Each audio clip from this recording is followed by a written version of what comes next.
Divinópolis e também pelo Conselho Regional Espírita.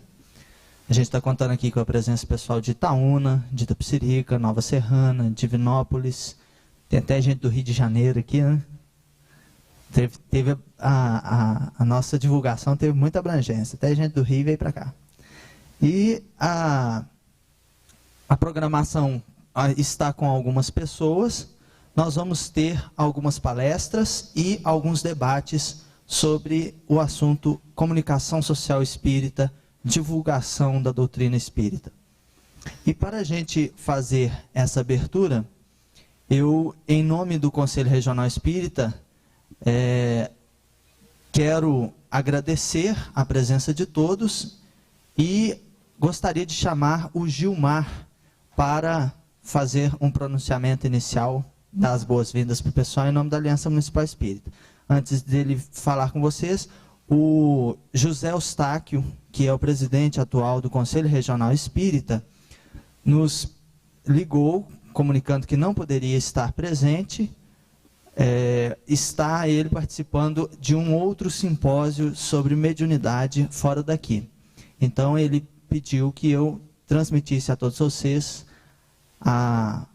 o agradecimento pela presença nesse evento, que é muito importante para a nossa doutrina. Chamo o Gilmar.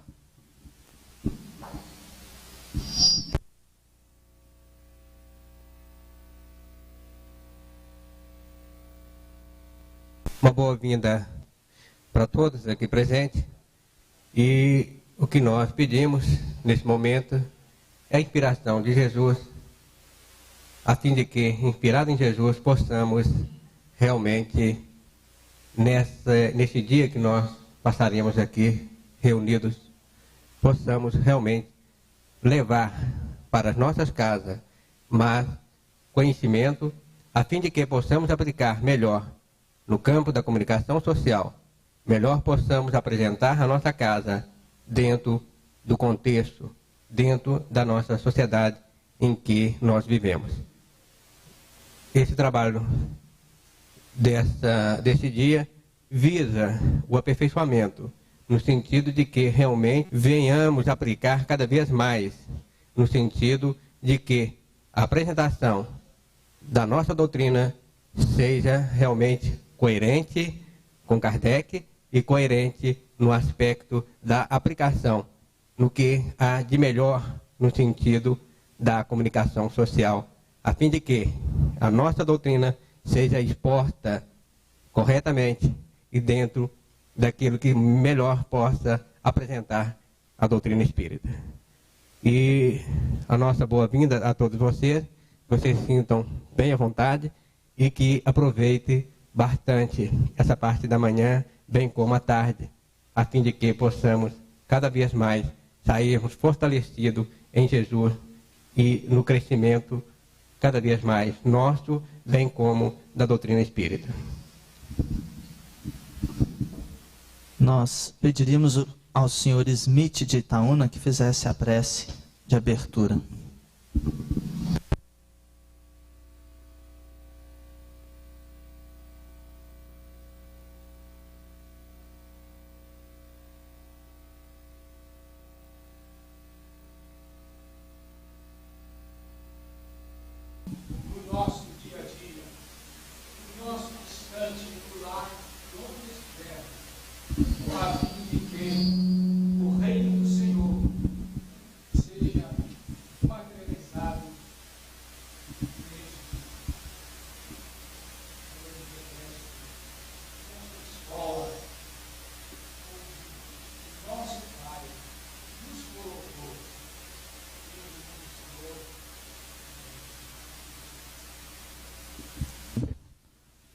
Do dia, com muita alegria, chamando a nossa companheira Maria Célia.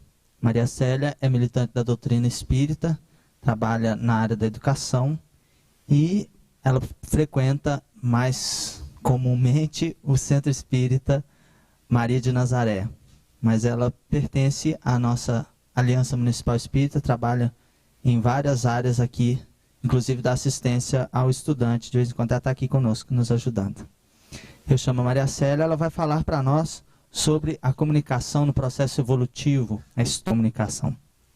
Então, tem a palavra.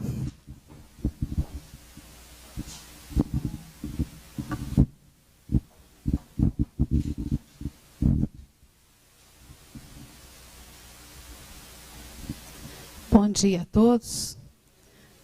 Eu tenho hora que eu vou me livrar disso aqui, porque professor não consegue trabalhar sem quadro, né? Então, é um dos meus hábitos, sempre fixar alguma coisa na lousa. E se durante a nossa conversa ficar difícil lá atrás, vocês me avisam e a gente retorna, tá? Mas eu gostaria, antes de tudo, dar um bom dia com muita alegria, com muita satisfação, né? De nós estarmos aqui juntos numa manhã de domingo tão alegre, tão iluminada, e tentando trazer essa iluminação também para o nosso pensamento e o nosso coração. Que isso tudo vai reverter na nossa mudança de vida, né? Nesse nosso processo evolutivo. Então, a nossa conversa de hoje vai girar em torno da comunicação como processo evolutivo. Então, quando a gente fala nessa comunicação dentro do processo evolutivo, nós vamos fazer uma caminhada, inicialmente, sobre o plano histórico.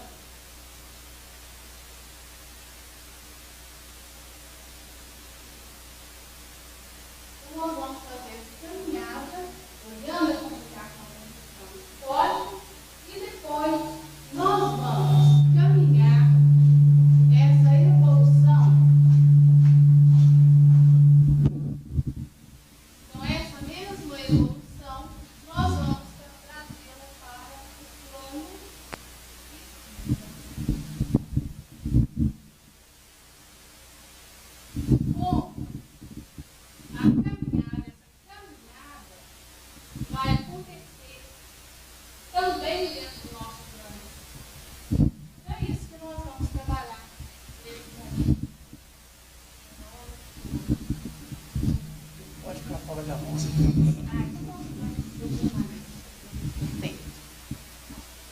Então, essa nossa caminhada, nós vamos tentar partindo da seguinte afirmação: o homem se fez homem por suas obras.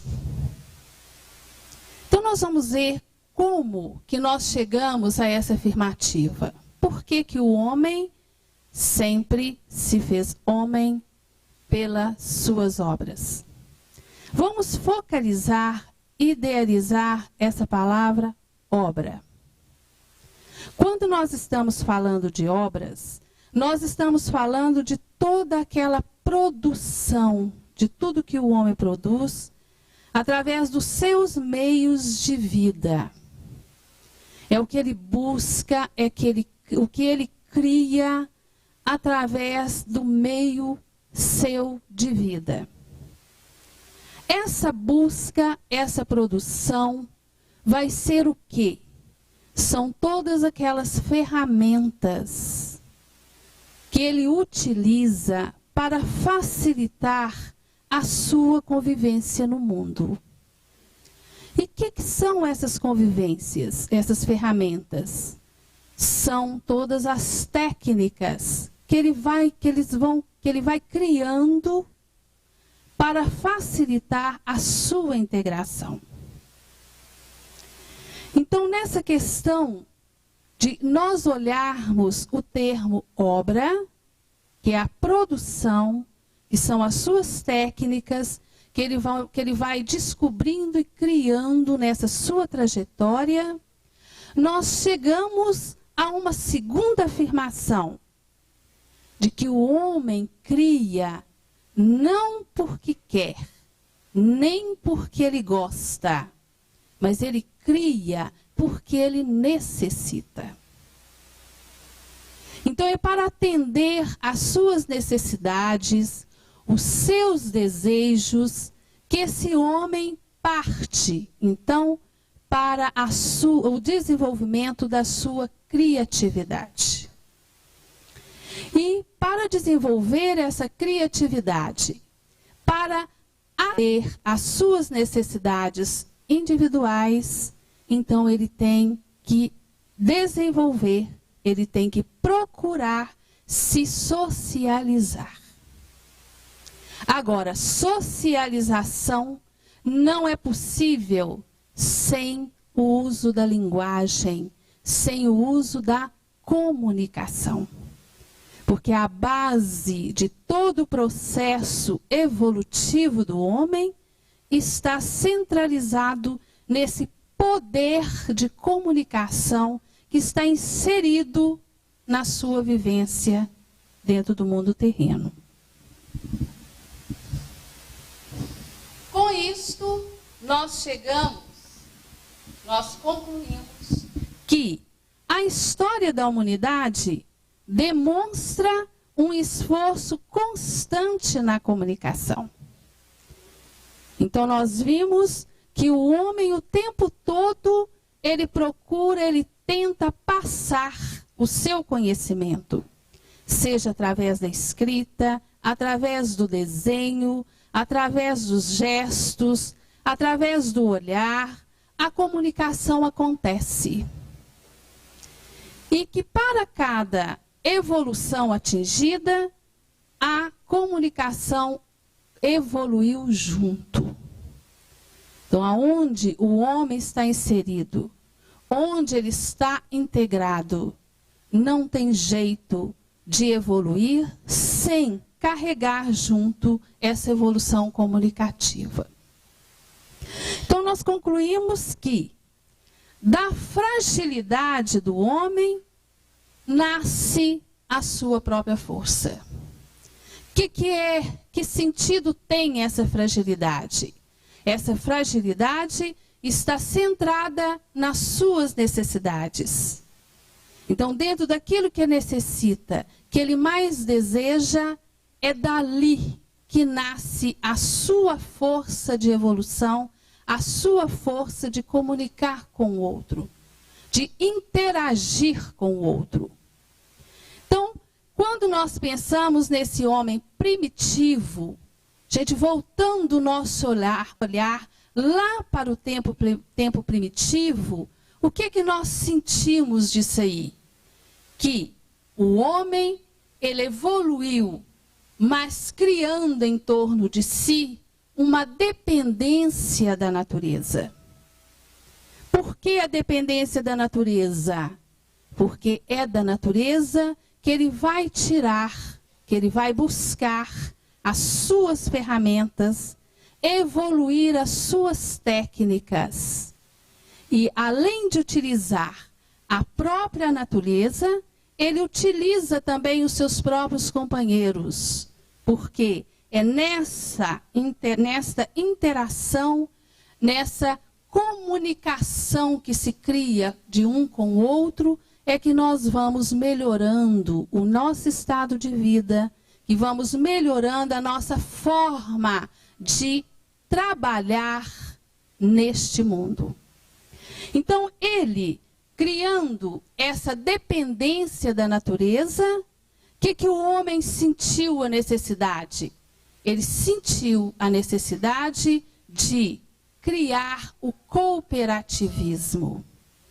E sem a cooperação, sem a comunicação com o outro, ele não conseguiria nada, mesmo com toda a riqueza natural que ele tem em mãos. E daí, o homem criou a primeira forma da cooperação. Como? Vivendo em bandos.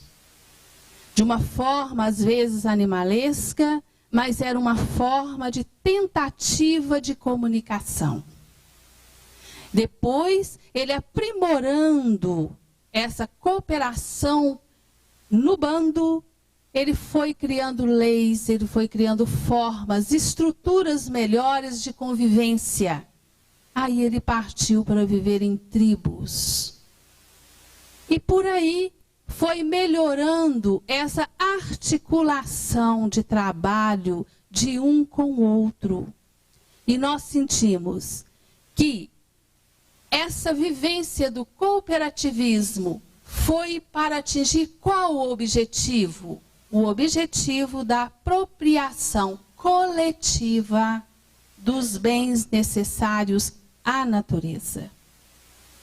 Então, ele precisava apreciar, utilizar coletivamente todos esses bens que ele tinha em mãos. Não só os bens da natureza, essa riqueza da natureza, mas a riqueza dele próprio. Porque ele sozinho, essa riqueza, esse potencial que existe dentro do homem, ela não tem justificativa para ele sozinho. São riquezas que têm que ser divididas. São riquezas que têm que ser compartilhadas. E essa compartilhação, essa divisão só é possível dentro da comunicação, dessa socialização. Então, a gente vê o seguinte, que à medida que o homem transforma essa natureza, ele faz a sua própria cultura. E essa cultura a cultura é todo o seu estado de vida, é tudo aquilo que ele vai criando ao longo da sua trajetória no mundo. E essa cultura, ela vai se formalizando, se estruturando, e ela é comunicada, ela é passada. Então, por isso que o homem tem tanta necessidade de viver no grupo, de estar no grupo. E é nessa convivência que nós vamos criando, vamos buscando a nossa evolução. Então, sem estar no outro, no mundo, convivendo bem com o outro, não há condição de se comunicar bem. Então, esse é o meu trabalho no sentido de trazermos o nosso olhar no sentido histórico. Mas voltando agora, o nosso olhar pela direção do plano espírita, então nós vamos ver qual a relação que nós podemos fazer com essa doutrina, a preparação que essa doutrina nos traz, relacionando com toda essa trajetória, toda essa caminhada que o homem fez e continua fazendo para facilitar essa sua comunicação no mundo. Olhando todo o trabalho que a doutrina faz, então fomos buscar qual seria o melhor conceito em questão de comunicação dentro de uma visão espírita.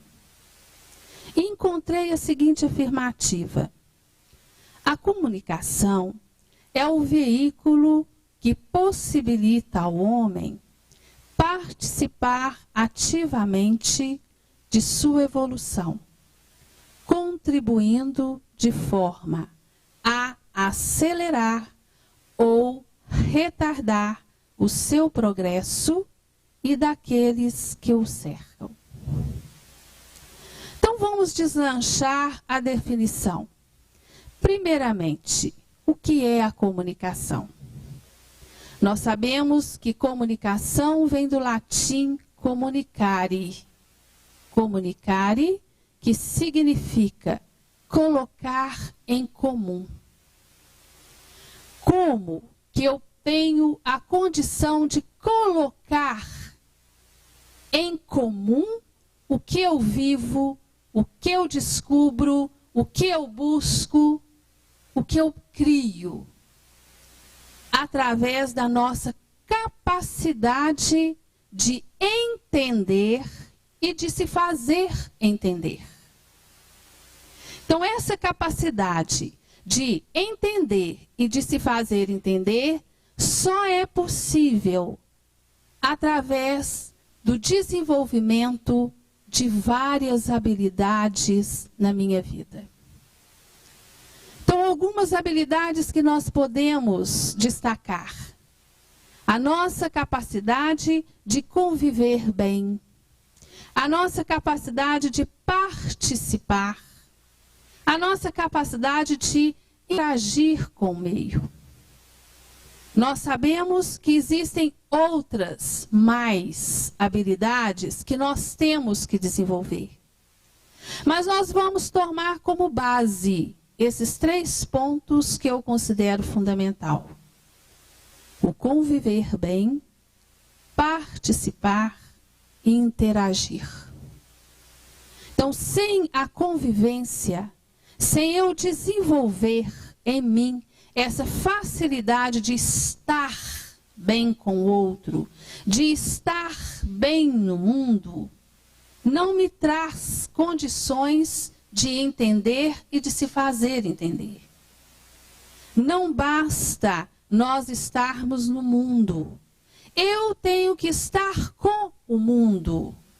E como eu vou estar com o mundo?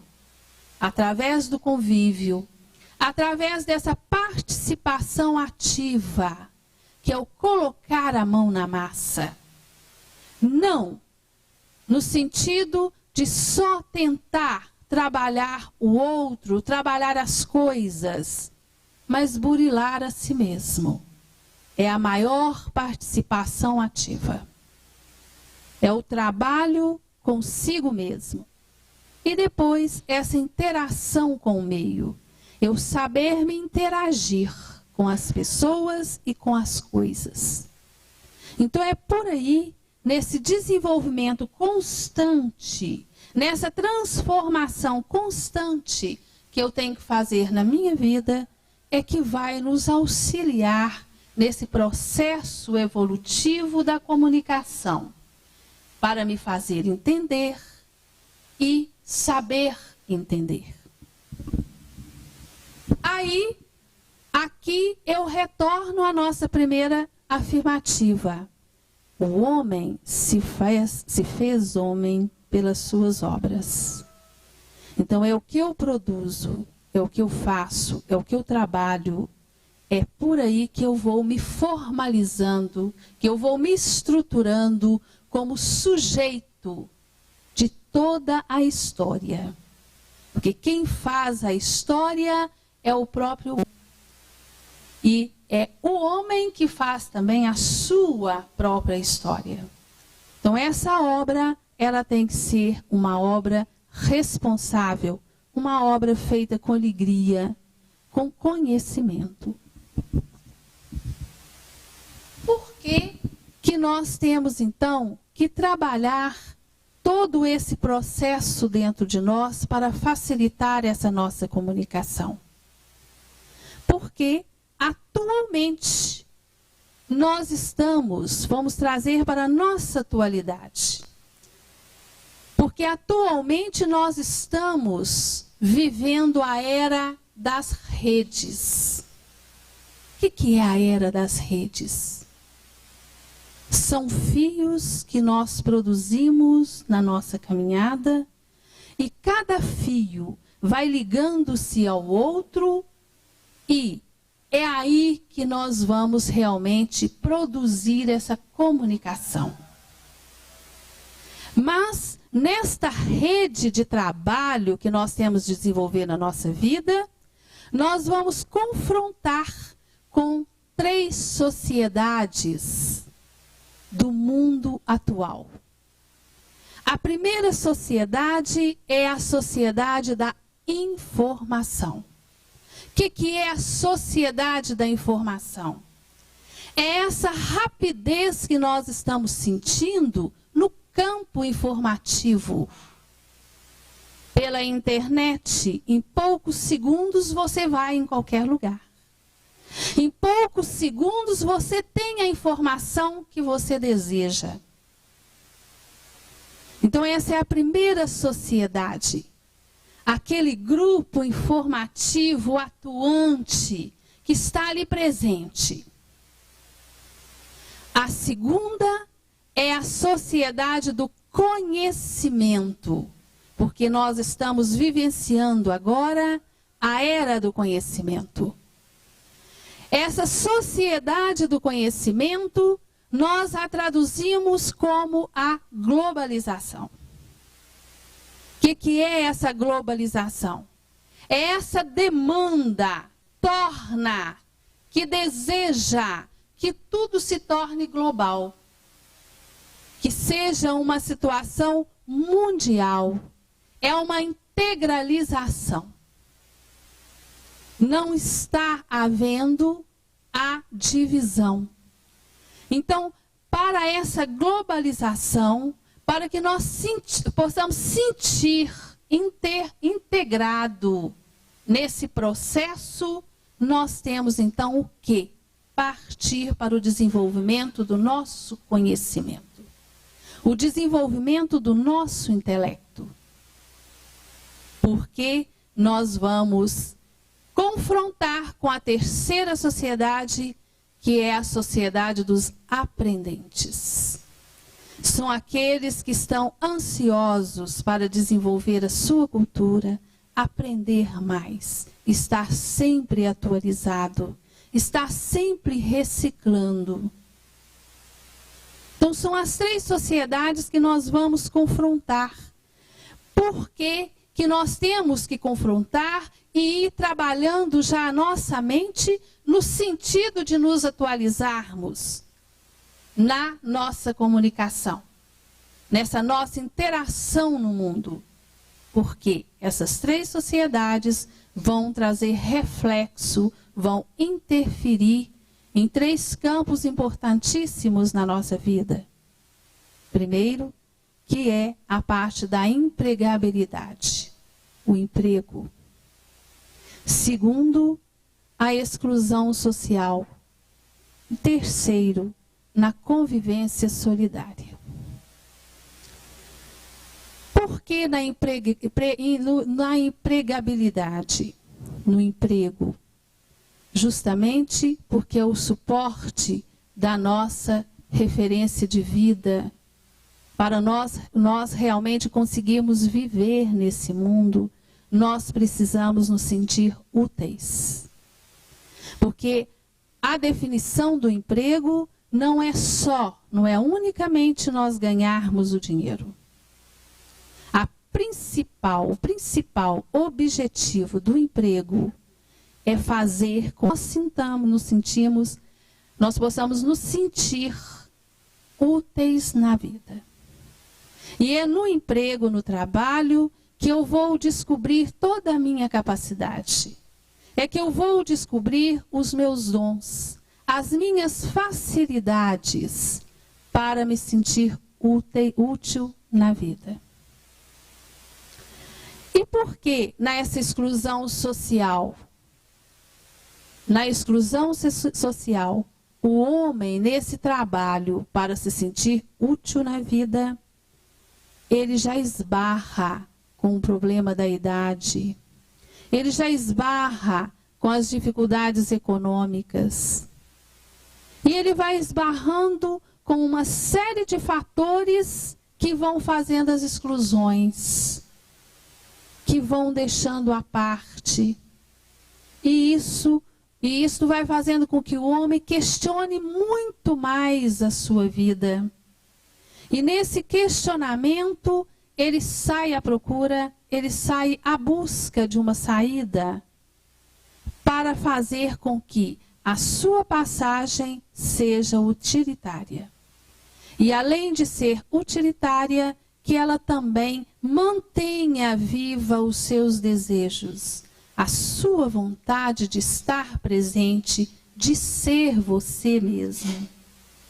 Porque através do trabalho nós nos sentimos, nós nos reconhecemos, nós enxergamos os nossos valores.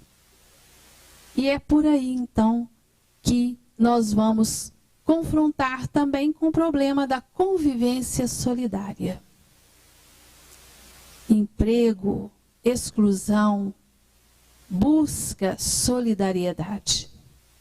Sem solidariedade, não há condição de trabalharmos bem, não há condição de vivermos bem, de convivermos bem.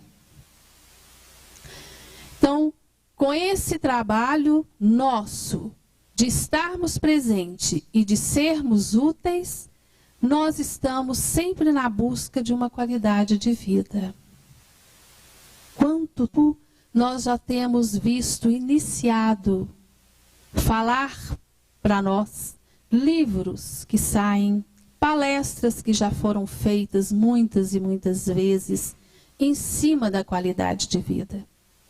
Esse trabalho já era para ir nos preparando para enfrentar essas sociedades que nós estamos enfrentando hoje.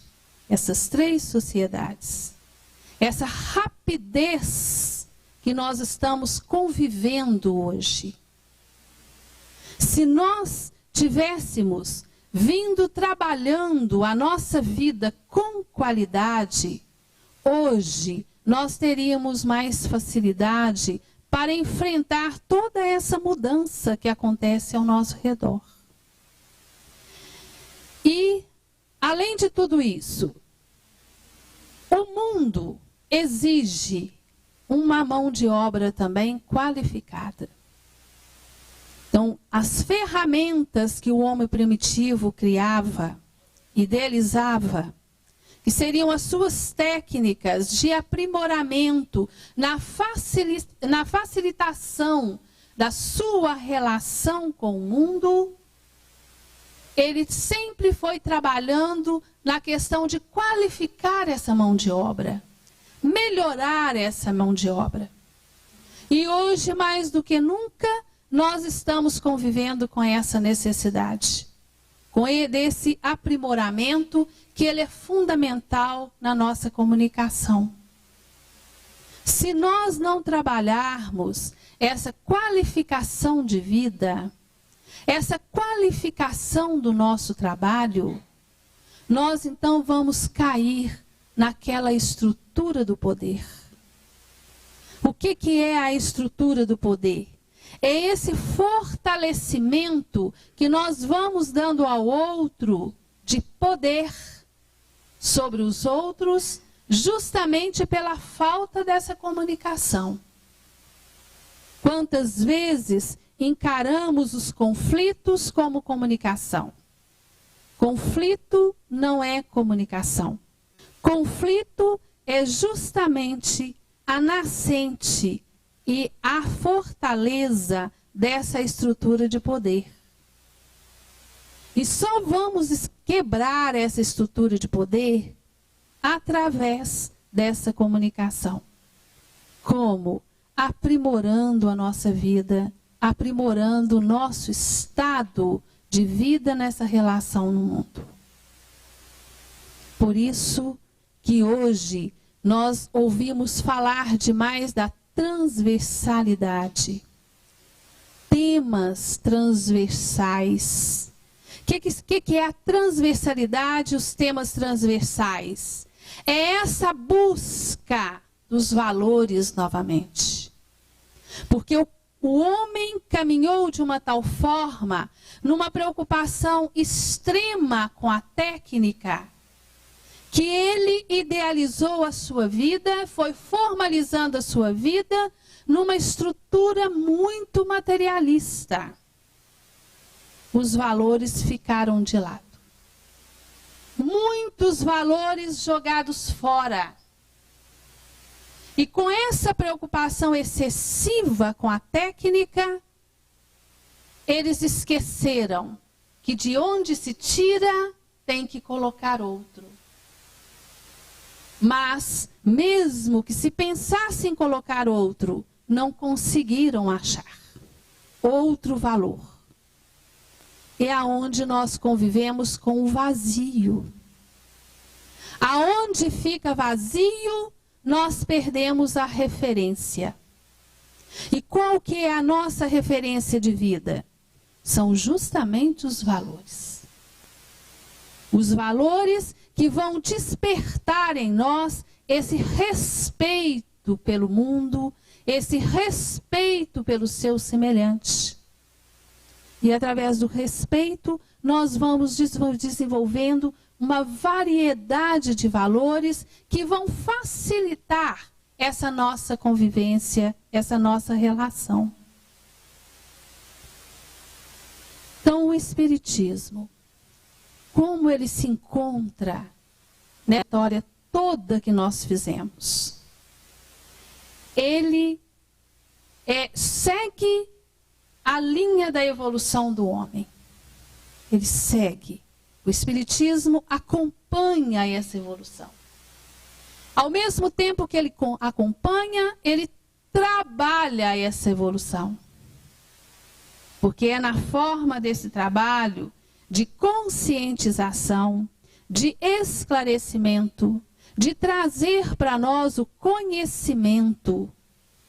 É nesse sentido que ele vai trazer maior facilidade para nós encararmos a vida com mais segurança, com mais equilíbrio.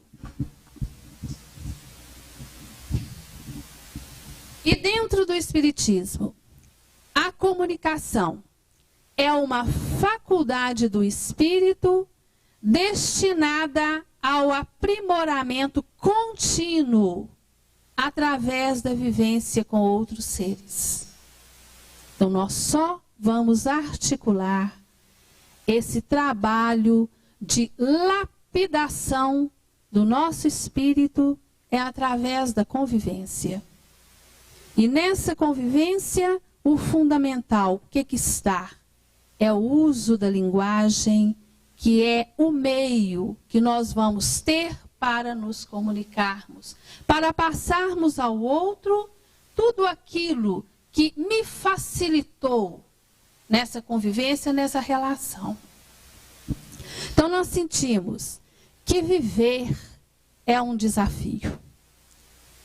Viver é um desafio tanto intelectual como emocional. É um desafio constante que nós vamos ter na vida.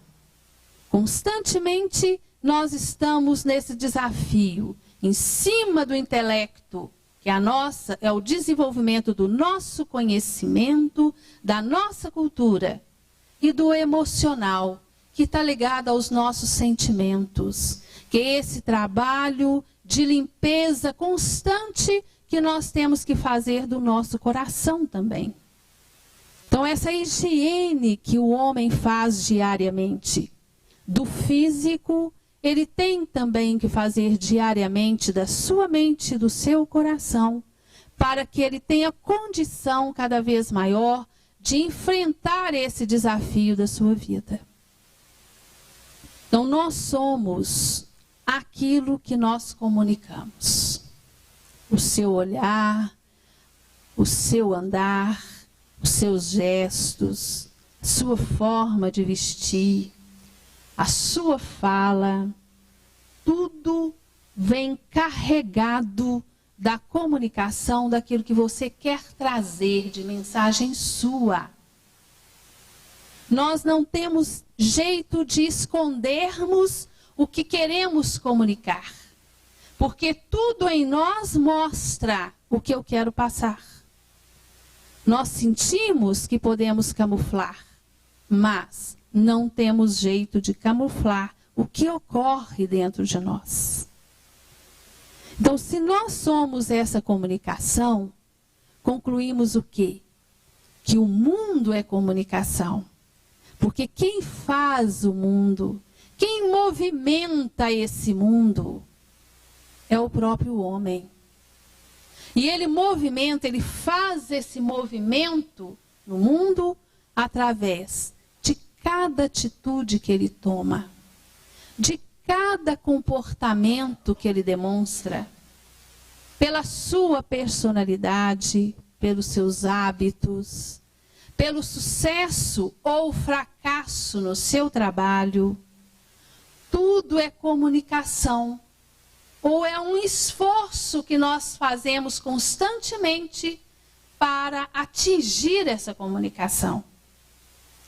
Porque quantos esforços nós fazemos para comunicar o outro e às vezes nós não conseguimos. Por isso que nós temos que nos preocupar em entender e em se fazer entender. Então, qual é o objetivo do movimento espírita em todo esse trabalho da comunicação social? Que nós coloquemos mais qualidade na nossa comunicação, mais qualidade no nosso estado de vida. Porque a qualidade é a força que constrói a vida. Então, o trabalho é tudo isso.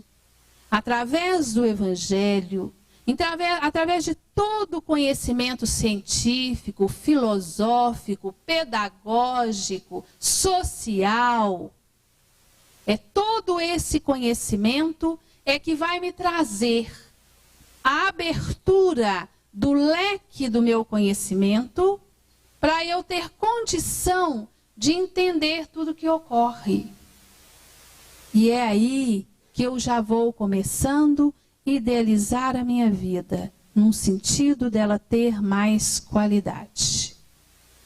Porque nós temos que ter qualidade no comunicar, que é o que nós vamos ver na última conversa com José Amaral, quando ele vai dizer da comunicação boa ou má. Então, tudo aquilo que chega até nós, e como que nós vamos ter que ter a sabedoria de identificarmos o que nos chega e como nos chega. E é através do nosso conhecimento, desse leque de abertura da nossa cabeça e dos nossos sentimentos, é que eu vou ter condição de entender o que me chega. E de me fazer entender diante também de toda essa comunicação que chega. Então, essa comunicação, podemos concluir que ela é uma troca de sentidos. Nós estamos trocando os sentidos um com o outro, nessa relação com o mundo. E o que significa esses sentidos? É todo o seu conhecimento, é todo o seu sentimento, são todas as suas tendências de vida. Então, nós vamos trocar conhecimento, trocar as nossas tendências, nós vamos trocar os nossos sentimentos. E nesse processo da troca, nós vamos nos trabalhando e ajudando ao outro a se trabalhar também. Por isso que o lema do Espiritismo é amar e instruir.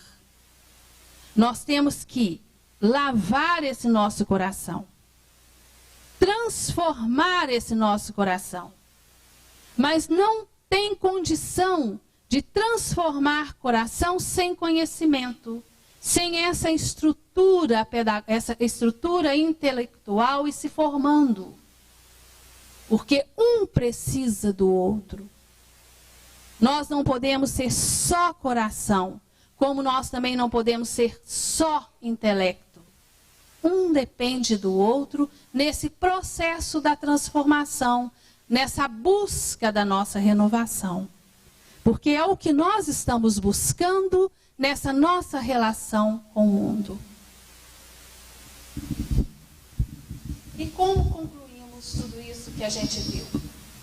Que é muita coisa para a gente ver em 50 minutos, né? Mas foi uma tentativa de fazer o trabalho. Concluímos o seguinte, que ao longo de toda a evolução humana, nunca houve mutações tão rápidas e profundas que nós estamos passando nesse momento. Achei super interessante uma nova definição de estresse. Eu me assustei. Mas depois, pensando, meditando, vi que, em certa forma, tem razão. Então, numa comunicação de um grupo da PUC, da parte dos alunos de comunicação, eles formaram um livreto e encaminharam às escolas. E lá estava um artigo sobre o estresse. E eles afirmando que o estresse é o estresse atual é uma dificuldade adaptativa às mudanças. As mudanças estão sendo mais rápidas do que o próprio homem. E nós, com aquela ânsia, o desejo de acompanhar, esse desejo de buscar essas mudanças, nós não estamos conseguindo. O tempo está correndo mais do que nós. Mas por quê que nós sentimos que o tempo está correndo mais do que nós? Porque muitas vezes nós acordamos tarde para a transformação. Nós esperamos muito, nós acomodamos muito, falando, estou carregado de trabalho, eu tenho 1001 coisas para arrumar, então eu não posso fazer isso, eu não posso fazer aquilo. E com isto, nós fomos ficando desatualizados. E a sociedade aprendente correu. Os aprendentes estão correndo. E aqueles que não conseguem acompanhar essa evolução da informação, que não conseguem captar o verdadeiro objetivo dessa globalização, e daqueles que correm para aprender sempre mais, para estar sempre reciclando, buscando um processo de transformação interna, então ele cai no estresse, que é o desânimo. O estresse é um certo desânimo que te toma conta. Você se sente incapacitado. Você se sente em dificuldade de acompanhar. Quantas pessoas que... Estou estressada, minha cabeça fica tonta quando eu vejo isso tudo na minha frente, eu fico tonta. Mas realmente nós temos que ficar tonta. Porque além de nós não estarmos ainda aproveitando todo o nosso potencial, porque nós estamos aproveitando apenas uma parte só da nossa área intelectual. Uma outra parte está dormindo ainda em berço esplêndido. Mas por quê? Pela dificuldade desse esforço, essa comodidade que às vezes nos toma conta. Olha nesse momento de hoje, nós estamos aqui sentados para conversarmos sobre comunicação. Sobre esse processo de facilitador da nossa vida. Quantos foram convidados? A gente lembra, então, daquela frase de Jesus. Muitos são chamados, mas poucos são os escolhidos. Então, nessa escolha, por que nós assumimos uma melhor escolha? Justamente pela segurança, pelo conhecimento que a doutrina vai nos trazendo. E a gente já vai sentindo a necessidade de estar sempre atualizando em todos os sentidos, em todas as situações. Depois vem, agora é preciso trabalhar pedagogicamente o descompasso dos seres humanos em relação às oportunidades contidas nas obras de suas próprias ações. Então, tudo isso que nós estamos vivenciando é obra do próprio homem. Esse avanço, essa rapidez, é tudo obra do próprio homem. Então, o que nós temos que fazer para ajudar ao acompanhamento nessa evolução? Pedagogicamente, nós vamos trabalhando esse descompasso, esse desequilíbrio, esse atraso que nós formalizamos em nossa vida. Como pedagogicamente? É aula mesmo, é conscientização mesmo, é mostrando concretamente a necessidade do evoluir. Então hoje, nós estamos aqui numa sala de aula.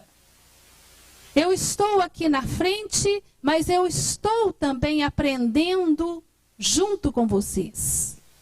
Porque tudo isso que foi trabalhado, eu simplesmente fui usada como meio de transmissão. mas um meio de transmissão que também está sendo lapidado. Então nós estamos crescendo juntos nesse processo evolutivo, nesse processo da transformação, dessa busca de renovação, tanto do nosso pensamento quanto dos nossos sentimentos. Então, o homem, nessa preocupação extrema com a técnica, que fez com que ele preocupasse muito com o materialismo, então agora ele sente a necessidade da busca dos valores. Em cima de qual palavra? Da solidariedade. De nós sermos solidários um com o outro. Quer dizer, é a forma que nós vamos ter de dar abertura aos nossos sentimentos, ao nosso coração, de sermos solidários, de estarmos sempre um para com o outro.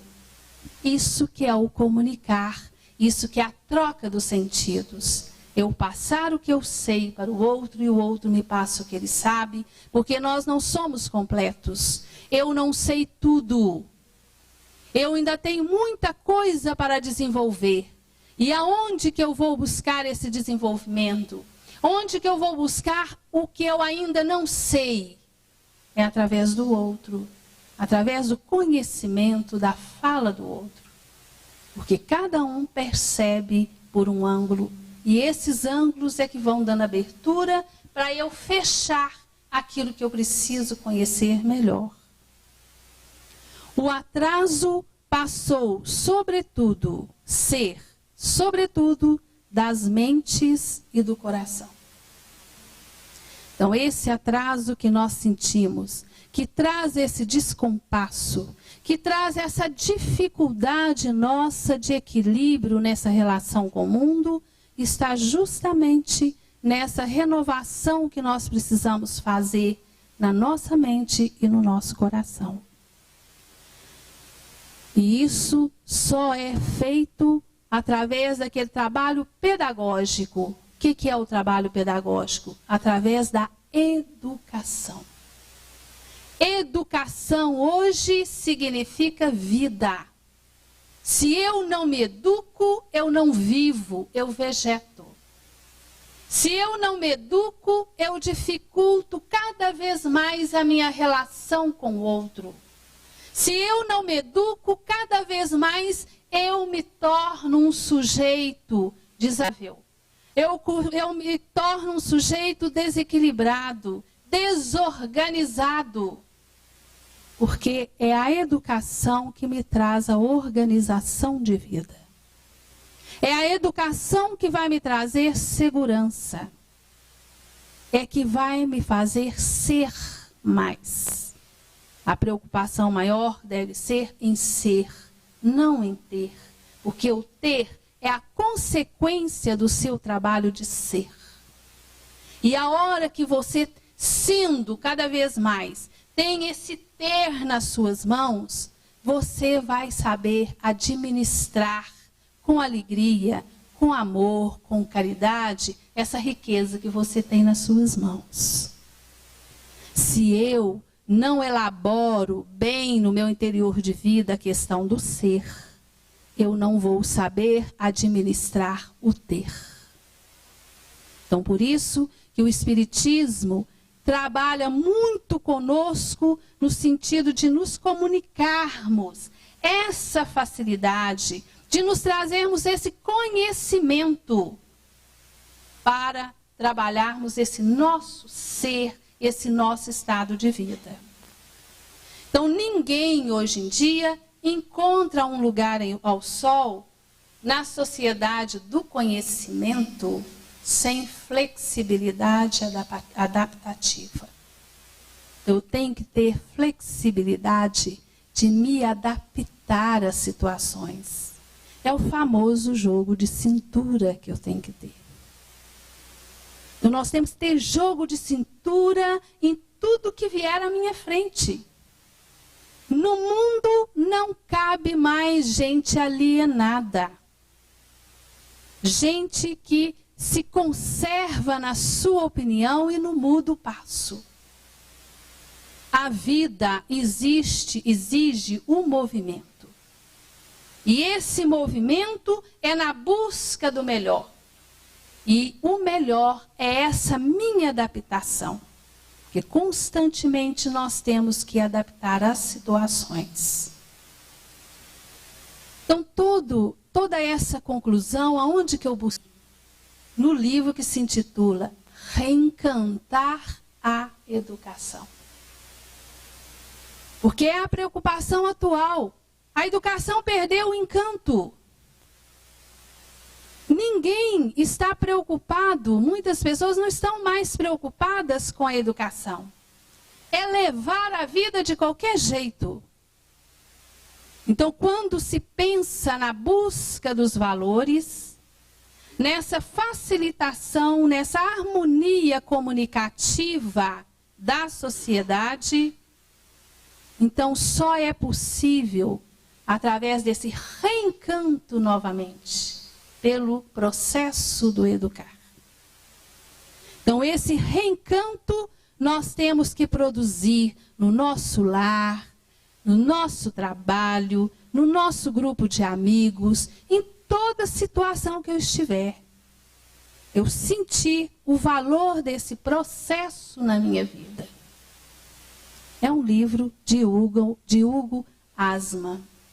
Então, ele que faz toda essa trajetória, nos mostrando no processo histórico como que foi a vivência da educação, a perda dela, que caiu junto com a perda dos valores, e agora a busca desses valores, através da transversalidade. Então, dos assuntos, dos temas transversais, que são os valores perdidos que nós temos que buscar novamente. E concluo que o homem não teceu a rede da vida. É apenas um fio dela. O que quer que faça a rede, ele faz a si mesmo. Que a gente fique com esse barulhinho na nossa cabeça. E vamos ver. Todo mundo já conhece, né, na região. Trabalhou já com o Conselho Regional Espírita e continua conosco. E vocês podem, então, comprovar o trabalho dele sobre a divulgação doutrinária nesse momento. Eu gostaria de dar uma informação que é importante que quem tem costume de fazer anotações, gosta de fazer anotações, que anote as dúvidas, porque vai ser muito necessário, bastante dúvida para os debates depois. Então a gente vai fomentar a discussão na parte da tarde em cima desses temas. Então pode ir anotando as dificuldades, aí, as dúvidas no entendimento, para a gente depois fazer o nosso debate. Eu chamo então o Vicente para falar conosco. Gente, um bom dia. É uma alegria muito grande para nós estarmos com vocês neste domingo, para conversarmos um pouco mais sobre a nossa doutrina espírita. E aproveitando que a nossa companheira Maria Célia deu início a este trabalho tão interessante, importante para nós, com relação à importância da comunicação, o seu processo de crescimento, de desenvolvimento até o presente momento, nós estaremos com vocês até às 11 horas, falando sobre a importância da divulgação espírita, aproveitando aí já, desde o início, o trabalho que ela já sedimentou com relação à comunicação de uma maneira ampla. E nós vamos trazer o nosso trabalho mais para a questão espírita, a comunicação espírita.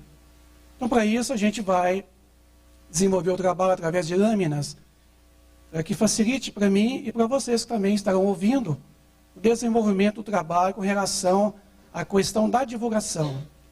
Por que estamos aqui hoje para tratar desses assuntos? É uma preocupação nossa, de todo o movimento espírita nacional e até mesmo internacional, a questão da divulgação, a questão da difusão.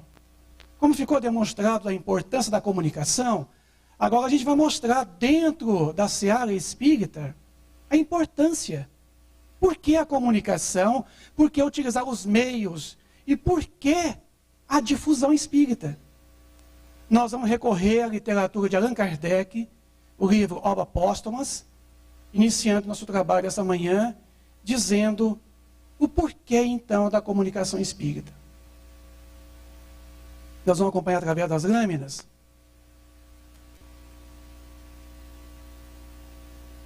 Tá bom.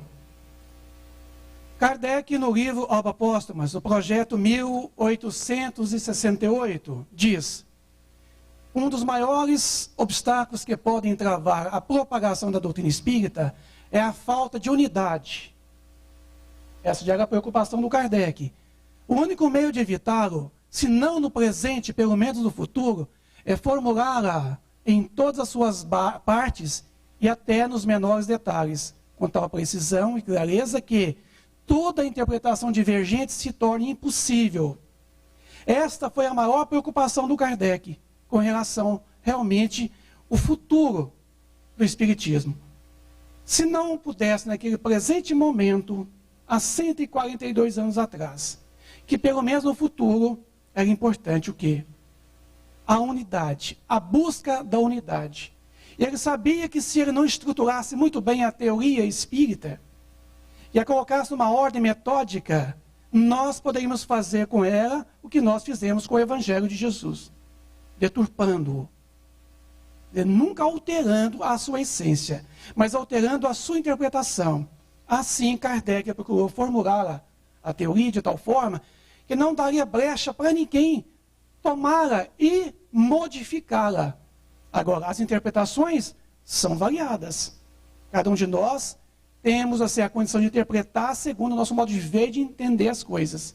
Mas a doutrina, ela mantém íntegra, ela mantém imutável, porque ela formulou de tal forma que nós jamais conseguiríamos mexer. Mas ele diz uma coisa interessante, que para a implantação, a propagação do Espiritismo, a sua implantação estaria dividida em 4 fases importantes na nossa história. Coloca ele que o primeiro período é aquele período da curiosidade, no qual os espíritos batedores representavam o papel principal, visando a chamar a atenção e prepara os caminhos. Esse período do despertamento nosso para o conhecimento da causa, a causa que somos nós mesmos espíritos. Esses fenômenos de Heidesvig, de 1847 e 48, os fenômenos intensificaram de tal forma que nós, os homens, vamos atrás da causa. E isso despertou a humanidade para conhecer o que estava por trás do fenômeno, que nos levaria mais tarde o que Kardec realmente concluiu, uma doutrina. Então vejam vocês que esse período é de fundamental importância para o despertamento nosso, de todos os homens.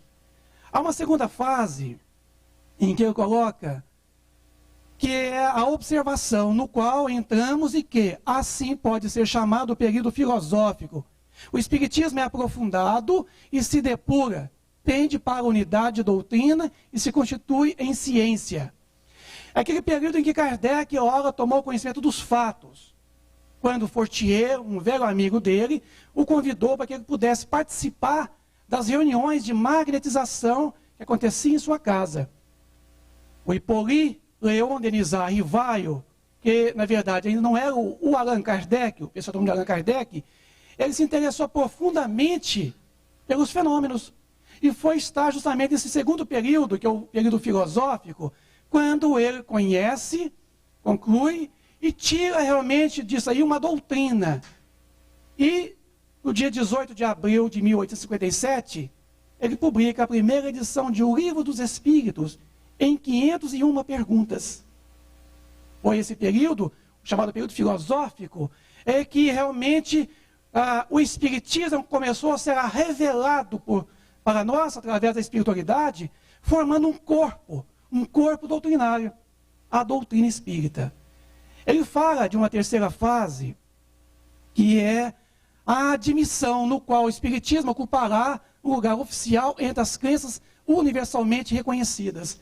É a partir do momento em que começou a ser o quê? divulgado, saindo da França, indo para toda a Europa e viajando por todo o mundo. Esse período em que começou a ser aceito uma doutrina nova, um novo paradigma em termos de ciência, filosofia e religião. Esse período marcou importância para nós, porque o Brasil também teve a sua participação nesse período.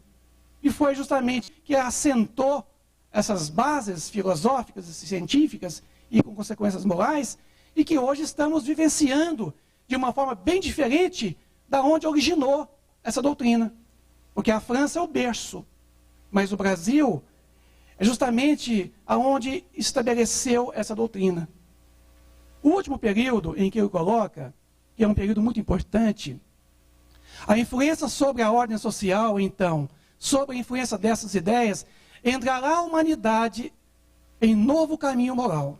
Essa influência é, desde já, individual, mais tarde, exercitar-se-á, desde já, sobre as massas para a felicidade geral.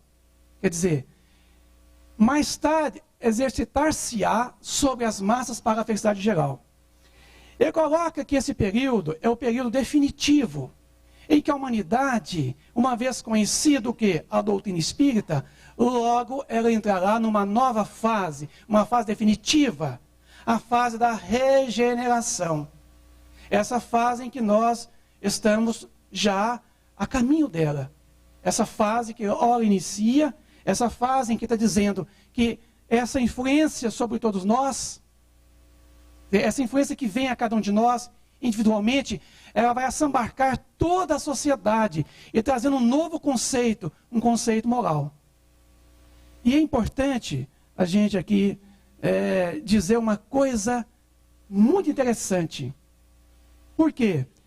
A gente vai tirar na conclusão 5 de O Livro dos Espíritos, uma confirmação de Kardec, dizendo, pelo Espiritismo a humanidade deve entrar numa fase nova. Isso é de fundamental importância para todos nós, gente. A do progresso moral, que é sua consequência inevitável. Portanto, cessai de vos espantar da rapidez com a qual se propagam as ideias espíritas.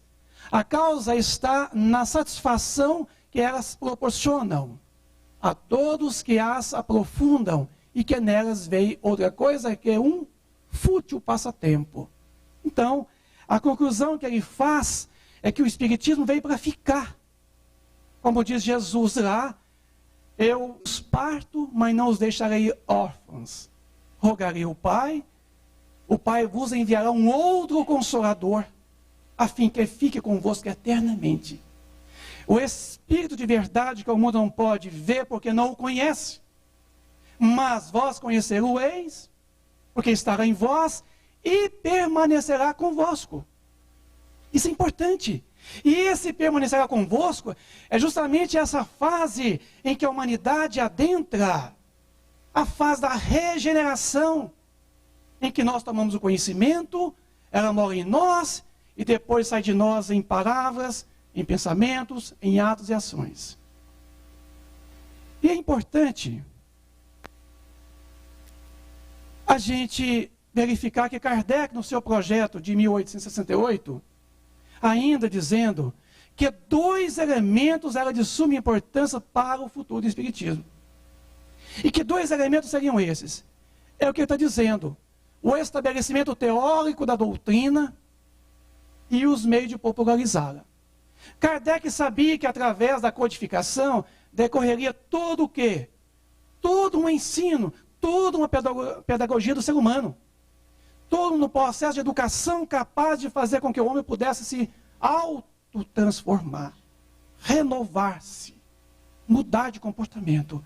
Então ele disse que através de todo aquele trabalho da codificação, viria uma teoria, quer dizer, todo o ensinamento moral que decorreria disso aí. Mas que precisava tornar público, tornar comum, conhecido por todos nós.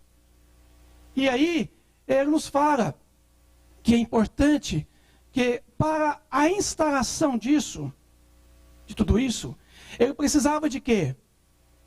De meios. Para instalar essa doutrina nova que logo estava nascendo, ele precisava dizer que que ele tinha que ter um local, um estabelecimento central, quando ele fundou a Sociedade Espírita de Estudos Espíritas. Essa sociedade foi fundada em 1º de abril de 1858, quando ele sentiu a necessidade de centralizar, para que ele pudesse, através dessa sociedade, começar a propagar as suas ideias, as ideias dos espíritos, em especial. Mas ele disse que, uma vez estabelecido a sociedade, ele precisava de um ensino. Como ele deveria desenvolver a teoria? Somente através do ensino. Como diz ele, um ensino espírita, que seria um curso regular de espiritismo, que estaria sendo desenvolvido na medida da nossa assimilação. Então, ele se propõe o ensino espírita, esse ensino que tem assustado muita gente. E quando se fala em ensino, logo, mas eu não tenho cultura, eu só tenho o 1º grau. A doutrina espírita ela vem para todos nós, na medida da nossa aceitação. E ela vai, como diz a Maria Célia, com muita propriedade. O Espiritismo, ele vai fazendo com que nós mesmos vamos modificando a nossa condição e vamos modificando a sua propagação, o seu desenvolvimento, na medida da nossa aceitação, da nossa o quê? Vivência. Vejam vocês que ele pensou que precisava de meio de tornar público a publicidade de todo o trabalho. Quando ele pensou em quê? Na Revista Espírita, que hoje nós a temos em 12 volumes, tá? Cada volume corresponde a 1 ano de duração, são 12 revistas por ano. Então vejam vocês que foram 12 anos de trabalho dessa Revista Espírita, que a maioria de nós não conhece e deveria conhecer. Porque ali está narrado fatos da época, tem comunicações espirituais de diversos espíritos, tem todo um jornalismo do movimento espírita na época do Kardec. Agora, ele falou das viagens, da importância das viagens, quer dizer, para que ele pudesse palestrar, como estamos aqui hoje, falando dessa nova doutrina que ora aparecera. Então Kardec teve essa preocupação de dizer que para o estabelecimento da doutrina espírita, ele precisava de um local central, de um ensino, tá? De meio de publicidade e de que mais? Viajar divulgando, fazendo aquilo que Jesus nos pediu. Ide pregai meu evangelho a toda criatura da terra. Esse foi o papel que Kardec fez a mesma coisa. Ele começou a andar pela França, em várias cidades da França, e foi difundindo as ideias novas que ora aparecera, e atraindo mais adeptos para a nova teoria, que ora nascera. Isso é de suma importância, como exemplo para nós, que devemos sair da casa espírita e divulgar a doutrina, não é somente aqui dentro da casa espírita. Há uma preocupação muito grande das pessoas, às vezes, divulgar somente aqui, entre 4 paredes e um teto. A doutrina é para ser divulgada começando dentro da nossa casa. Quantas vezes somos espíritas bonitinhos aqui? Beijinho daqui, beijinho dali, abraço daqui, abraço dali. É uma gracinha. Chega em casa, é assim na esposa, nos filhos, chutando cachorro, papagaio. Em casa é assim. Sabe? Trata com qualquer jeito. Mas aqui a gente é bonitinho, uma gracinha, né? Põe até gravata e chega aqui todo. Em casa que começa o evangelho. Então essa doutrina é para ser vivida nós, os espíritas, que aderimos a essa ideia. O testemunho nosso é importante começando em casa. Sair de casa hoje pela manhã, deixar a esposa e os filhos mal satisfeitos por estar aqui, já começou errado. Deveria estar a família com a gente. Se não está, que pelo menos a gente tem que contornar situações, né? Então, vejam vocês que uma outra coisa importante que foi dito, o valor da divulgação doutrinária. Se Kardec tinha preocupação da divulgação, os meios de popularizar essa nova teoria, é importante sabermos o que é o valor da divulgação do Espiritismo. O que significa para nós, o que significa para todo o movimento espírita. Que benefícios traz para nós? Porque a gente sempre vive em função de benefícios, né? A fazer o bem, a gente vai lá. Não vai? É assim, tem uma festa de casamento? Tem comes e bebe? A gente vai. Se não tem, a gente não vai. Ir lá só na igreja, ou só no cartório?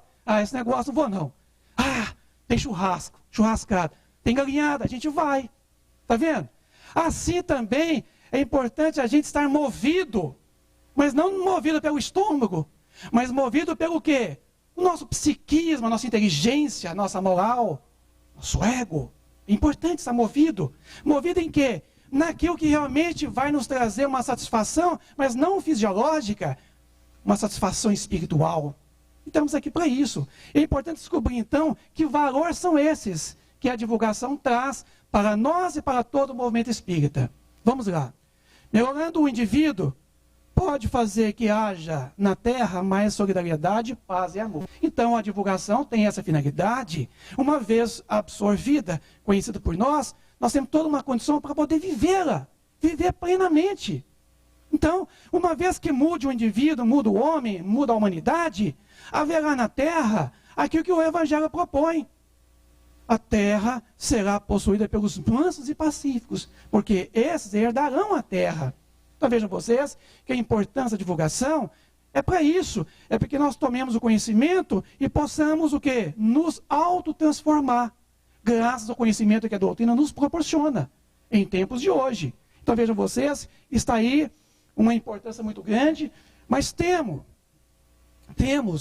como religião da fé raciocinada seus princípios básicos. Desculpe. É isso mesmo. Vejam vocês aqui, essa religião da fé raciocinada, o que é isso? Essa religião da fé raciocinada? É justamente aquela situação em que muitos de nós hoje, ora, não vivem. Porque crença é uma coisa e fé é outra. Nós, na verdade, não temos fé, nós temos crença até o presente momento.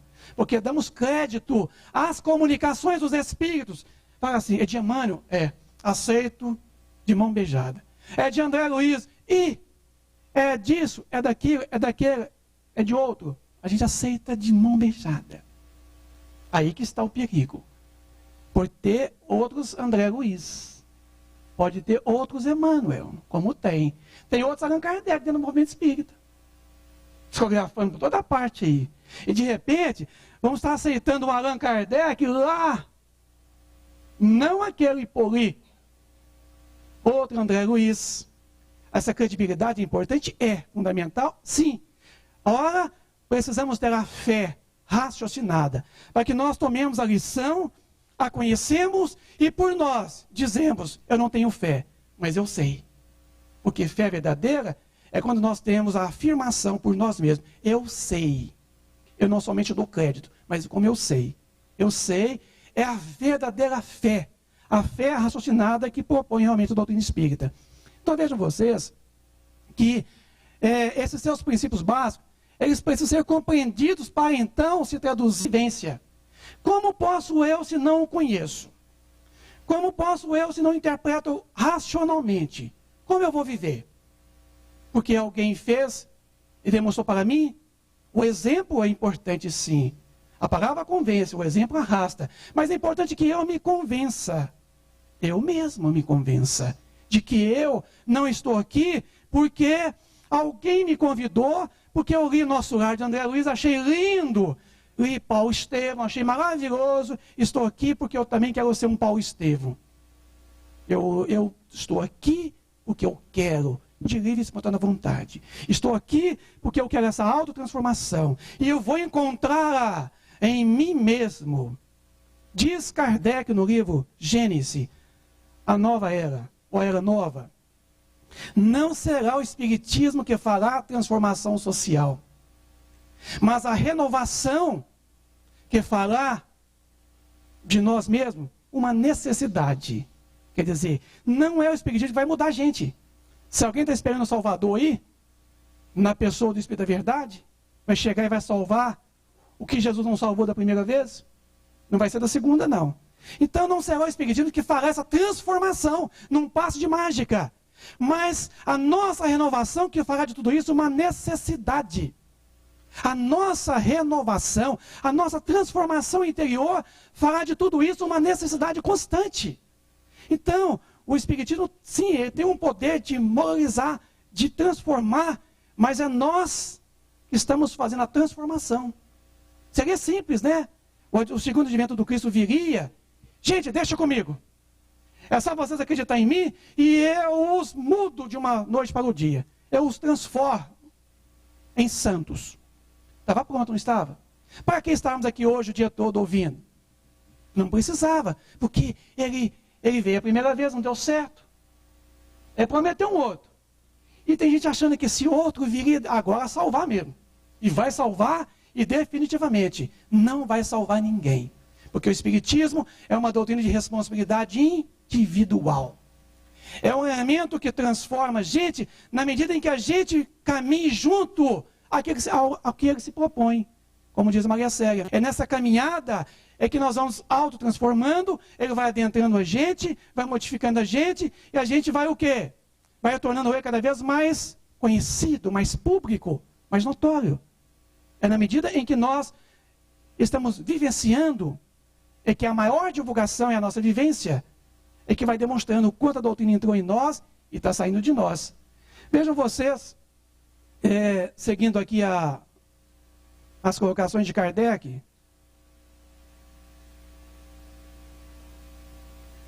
e fu. Não tem problema. Vejam vocês, porque você me deu errado.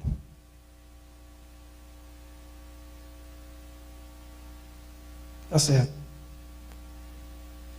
Eis porque todo espírito esclarecido, além de estudar a doutrina e se beneficiar com suas luzes, também procura divulgá-la. Então diz a André Luiz que a maior caridade que nós podemos fazer pela doutrina seria a sua divulgação.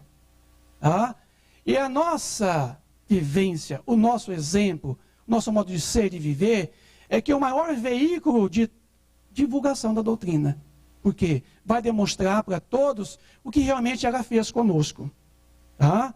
Agora, é importante que esse meio pelo qual esse benefício ela nos traz, dizer, é que ela logo entra na gente, muda a gente, tá? Sai da gente. Então vejam vocês que essa vantagem existe de ser um elemento muito importante para a nossa transformação. É uma grande vantagem da doutrina espírita. E outra seria a libertação espiritual. A doutrina espírita, na medida que ela adentra a nós, ela vai nos libertando. Libertando de quê? Do egoísmo, do orgulho, da vaidade. Libertando de tudo aquilo que realmente nos mantém cativos, presos ao nosso terra-terra, a condição material. Então é importante dizer para vocês que nós poderíamos aqui enumerar várias vantagens que a divulgação, uma vez dita, entrando em nós, as vantagens que ela trariam a cada um de nós e a todo o movimento espírita. Então, com isso, com a divulgação, teremos o conhecimento, e esse conhecimento que nós vamos adquirindo vai transformando a gente, e a gente vai transformando esse movimento, e essa doutrina vai campeando, vai cada vez mais alastrando, ampliando, e nós sentimos seus efeitos sobre nós. Muda a cada um de nós, na medida em que nós caminhemos junto o que ela nos proclama, com aquilo que ela realmente nos chama para que nós vivenciamos. Mas uma coisa importante, que a gente sempre fala, a doutrina, ela tem 3 fases no processo de transformação nossa. Como eu disse ainda há pouco, ela não nos transforma. Mas é conhecido que a transformação espírita ocorre em nós em 3 fases. A primeira, a doutrina, a gente toma conhecimento dela. A gente estuda, lê tudo. E ela começa a adentrar a gente. E aí, quando ela começa a adentrar a gente, as primeiras preocupações nossas é parar de fazer uma série de coisas. Fumava, para de fumar, para de beber. Não são todos não, né? Para de comer carne, para de fazer sexo. Alguém, no meu casamento quase acabou com isso. No início do meu casamento, eu falei, isso aí é bom demais, gente. Esse negócio de doutrina espírita. Parei de comer carne. Parei de quê? De beber, de fumar. Eu não parei de fazer sexo, não, mas reduzi a 1%. Aí eu não Maria em casa, mas, nossa senhora, esse tem vocês é ruim demais. Ô, louco. Tem viração de uma vez. Casamento quase acabou nessa época.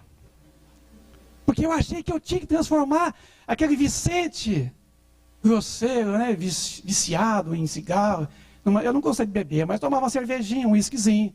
Gostava de comer carne, pouca, mas comia. Aí eu cortei tudo. Eu falei, agora eu viro santo mesmo. Esse trem muda mesmo a gente. E quase que eu me mudei. Foi daqui. Quase que eu peguei mala. Quase que ela me deu mala. Mas foi bom, que ela foi muito compreensível. E depois eu comecei a notar que não era tanto assim. Que a transformação era paulatina, era progressiva. Não era como eu pensava. Então, é importante a doutrina espírita quando ela adentra a gente. Como adentrou em mim. Eu pensei, que coisa boa, isso aí é bom demais mesmo. E aí, a segunda fase, ela mora em nós. O que é morar em nós? Essa doutrina. Ela entra e ela fica com a gente, ela começa a mudar a gente. Né? É os vícios, as mazelas, começa a mudar, a pautar a gente. Então ela mora em nós. Ao morar em nós, ela está despindo o homem velho que há em nós. Jogando para fora aqueles, né, o traje sujo, egoísmo, vaidade, vícios, e vai jogando tudo isso para fora, vai julgando. E aí, a última fase é justamente aquela fase em que a doutrina, ela sai de nós. Mas sai de nós na pessoa do homem novo, o homem transformado, o homem que despiu o quê? O traje velho, o traje sujo, e vestiu um novo traje, as ideias da caridade, da liberdade, da fraternidade. Então, ela sai de nós em pensamentos, palavras, ações e atos. Aí que entra Kardec, o verdadeiro espírita será reconhecido pela sua transformação moral e pelos esforços em que ele empregaria para domar a si mesmo, não é o outro não. Então vejam vocês que é importante essa fase, você conhece, ela entra e faz assim com a gente lá dentro. Se tomar cuidado, a gente vira santo da noite para o dia. Mas, como diz a Rô Teixeira, se o caboclo subir rápido demais, você pode sair correndo na direção dele e segurar lá na frente, que vai cair como um passarinho morto. Assim a gente também. Toda transformação rápida é demonstração que tem alguma coisa errada. Tá? Então vejam vocês que ela sai de nós na pessoa do homem novo, o homem transformado. Tá? Veja a importância do processo da divulgação. Porque sem conhecê-la, como é que você vai começar a modificar as suas condutas? Uma coisa muito importante que Bezerra de Menezes nos falam. Observam que na tarefa espírita de estudo, difusão e prática do espiritismo, o interesse do movimento espírita estará sempre acima do interesse das casas espíritas. E o interesse dessas acima dos interesses pessoais dos espíritas. Vejam vocês que o interesse maior é esse do movimento. Tá? Ele é onipotente, tem que ser onipotente. Ele é o maior. Mas que o interesse da casa tem que estar acima do interesse individual de cada um de nós. Individual. Se não estiver, tem alguma coisa errada. Tá? Ô, Tarano, por favor. Eu vou ter que seguir por aqui porque o projetor nos deu o bolo. Pode. Vejam vocês uma coisa importante ainda com divulgação. Aí estamos aqui agora falando de divulgação. Tem muita gente preocupada com assistência social na casa espírita. Tem. Eu tenho visto. Projetos e mais projetos novos. Tem demais. Implementando a casa com trabalhos variados na área social. Todo mundo está tentando o quê? Otimizar o trabalho da área social dentro da casa espírita. Tem tido uma preocupação muito grande com o quê? Com a área mediúnica, o mediunismo, algumas vezes, dentro da casa espírita. É muito forte. Tem sido muito forte o mediunismo dentro da casa espírita. É importante a mediunidade? É. E a divulgação? Onde está ela? Está me preocupando, como está preocupando vários líderes do movimento espírita. Os católicos já têm 160 rádios, emissoras, FM e AM, em todo o Brasil. 160, eu ouvi essa semana de uma autoridade católica. Já tem canais de televisão. O Edir Macedo, com todo respeito ao seu trabalho, devemos louvar o seu trabalho. Ele tem não sei quantas emissoras de rádio, canal de televisão. Nós temos o quê, gente? Não desfazendo de nós aqui, porque não cabe a mim fazer isso. Mas eu pergunto a vocês, nós temos o quê? Então, nós não estamos preocupados com a divulgação da verdade. Nós estamos preocupados em fazer campanha do quilo, joga as águas nas costas, todo domingo sai todo mundo. É bonito? É. É louvável? É. É divulgação? É. É mais uma divulgação pessoal, individual, do que uma divulgação espírita. Muito mais. Não estou dizendo que não faça campanha, não, pelo amor de Deus. Não estou dizendo para ninguém acabar com a campanha do quilo, não. Estou dizendo que é importante, é. Mas tem preocupado as reuniões mediúnicas. A casa tem reunião mediúnica. Segunda, terça, quarta, quinta, sexta, sábado. Só folga o domingo os espíritos. Deixa de folga, para descansar também. Mas fora disso aí, tem enfiado a semana inteira. E a forma de divulgação nossa, onde é que está? Quem está divulgando? Quando a Rede Globo precisa de entrevistar um espírita, eles nunca chamam um espírita lá na Fantástico, no Globo Repórter. Chamam um pai de santo. E aí, fulano de tal? O que diz o espiritismo? Aí eu solto aquele mundo de bobagem, né? Em nome do espiritismo. Cadê os espíritas? Ah, são tímidos. Nós não vamos na televisão. Rádio. A gente não faz programa de rádio. Isso até me envergonha hoje. A Federação Espírita Brasileira, eu aqui aprecio demais o trabalho da Federação, da União Espírita Mineira. Eles estão fracos demais na divulgação, na difusão espírita. Tá? Então eu fico vendo a importância do trabalho nosso, e nós estamos pegando picuinhas, coisinhas pequenas. Temos deixado o objetivo principal que Kardec focou no seu projeto de 1868, que 2 elementos eram de suma importância para o futuro do espiritismo. Se não pudesse fazer naquela época, que pelo menos no futuro, a busca da unidade, a unidade de princípios. Nós mal estamos estudando para conhecer essa doutrina. Como que nós vamos divulgá-la? E aí, nós estamos não divulgando a doutrina, estamos deixando para que alguém divulgue por nós. E quando alguém divulgue por nós, não divulga como nós haveríamos de divulgá-la, da sua forma correta e certa. Divulga a maneira deles, além de deturpá-la. Aí, não consegue uma progressão à doutrina. Por quê? Nós que seríamos os principais, que deveríamos estar divulgando a doutrina espírita agora e sempre, nós estamos aqui fechados numa sala, reunião mediúnica, palestrando com os espíritos, doutrinando eles. Por que não doutrina o encarnado primeiro? Evangeliza o mesmo, para não ter que doutrinar amanhã, numa reunião mediúnica. Qual que é mais fácil?